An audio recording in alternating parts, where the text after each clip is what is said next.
Hey guys, welcome to another episode of Curiosity Rules.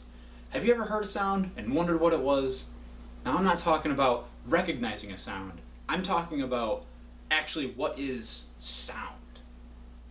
Merriam-Webster's dictionary defines sound as the following: a particular auditory compression or tone, the sensation perceived by the sense of hearing, mechanical radiant energy that is transmitted by longitudinal pressure waves in a material medium as air, and is the objective cause of hearing. Now, as the definition states, sound is mechanical energy transmitted by longitudinal pressure waves. Now, the key word there is pressure. When you get down to it, sound is really just really fast changes in pressure. When something moves, it pushes air molecules out of the way in the direction that it moves. Those air molecules, in turn, push more molecules out of the way, and so on and so forth until all that pushing energy is dissipated. What generates the audible sounds we humans hear is this phenomena happening back and forth hundreds, if not thousands of times a second. Remember earlier I said that pressure was the key word. Now when something moves through the air, it pushes all the air molecules together, thus creating a higher pressure area. Now the opposite is true for all the air behind the sound wave, because that, as the air molecules spread out, becomes a lower pressure area. And now you might be wondering, well, how do we hear sound then, if sound is just pressure changes? Well, remember that sound is a sensation that's perceived by our sense of hearing. And you might say, well, yeah, we hear with our ears. That makes sense. But when you stop and think about it, our ears are not as easy as they sound. Our ears are shaped much like satellite dishes in a parabolic manner. This is to funnel sounds into our ear canal much more efficiently than if the sides of our heads were just flat with just a hole in it. Sound then travels through the ear canal and hits the eardrum. The eardrum functions much like the name would suggest, like a drum. It's a thin membrane or skin that vibrates with sound. This vibration is then transmitted through a set of 3 bones called the malleus, incus, and stapes. This set together is called the ossicles and serves the purpose of amplifying and relaying sounds into the cochlea.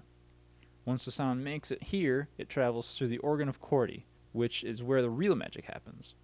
This seashell-shaped organ is hollow and lined with thousands of tiny hair cells called cilia. Every one of these cilia is different length and tuned to a specific frequency. So when a certain tone makes it in here, it will only stimulate just the cilia tuned to that specific frequency. The tube that's formed by the organ of Corti is tapered, which also serves as a type of filter. Because of their waveform, higher frequencies can't make it far past the entrance, but lower frequencies can. Because the higher frequency cilia are out front, they get bombarded the most over your lifetime, and that's why you lose the ability to hear high frequency noises as you get older.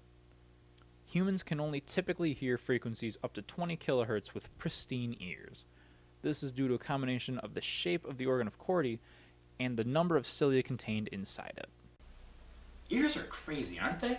And what's even crazier is that scientists have developed a device called a cochlear implant. Now what this does is it allows people that never could hear before to hear sounds for the first time. Now what would be really out of this world would be if scientists could develop something along the lines of a cochlear implant that could actually hear above and possibly below the 20 hertz to 20 kilohertz spectrum that we hear as humans. If we could do that, then we'd be able to hear subsonic and ultrasonic frequencies, kind of like what some animals are able to do. Now, if you remember, our first definition called sound a particular auditory compression, or a tone.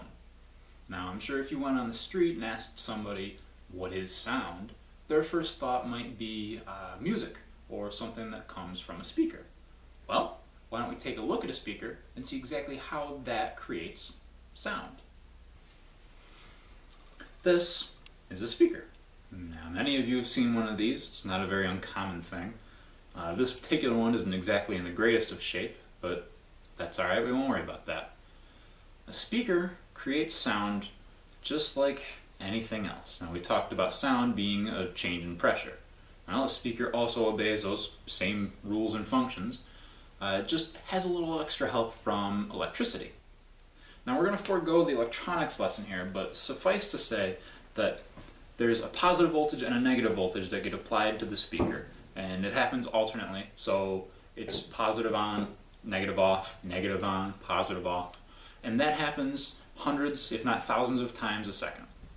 Now you might wonder, well, how does that create the sound? The sound comes from this electricity coupled with a little bit of magnetism to actually force the cone inside here, this fabric part, to move back and forth, as I said, hundreds if not thousands of times a second. Now this movement pressurizes the air, on and off and on and off, high and low, and that's what we hear, the sound waves shooting out from the speaker.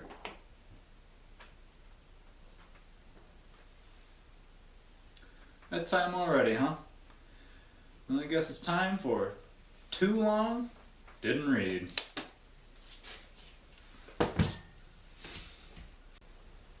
Whether you skipped ahead, you spaced out, or you just wanted a summary, here you go. 1. Sound is a pressure difference. Always. Just by its definition. 2. Ears are a really sweet mechanism, and they use a tiny little membrane and tiny little hairs inside of a weird cornucopia type of mechanism to hear. 3. Speakers actually make sound the same way that your ears hear sound, except they use some pretty cool magnets. Do you regret skipping? You should. So to prevent you from having to scrub through the video, click on this link, or this link in order to find where you want to go. Because you know what? We don't want no scrubs. Okay, well that does it for this episode. I want to really thank you guys for stopping by and watching and listening to me sound silly. If you guys want to leave me a comment below, let me know what you learned or didn't learn or wanted to learn. Don't forget to stop by our Facebook or Twitter page, find out what's going on, keep up with the latest news, and stop by to say hi. Okay guys, and as always, I'll leave you with the words of Albert Einstein in saying, you learn something new every day, and the day that you stop learning is the day that you die. So my friends, stay alive for me.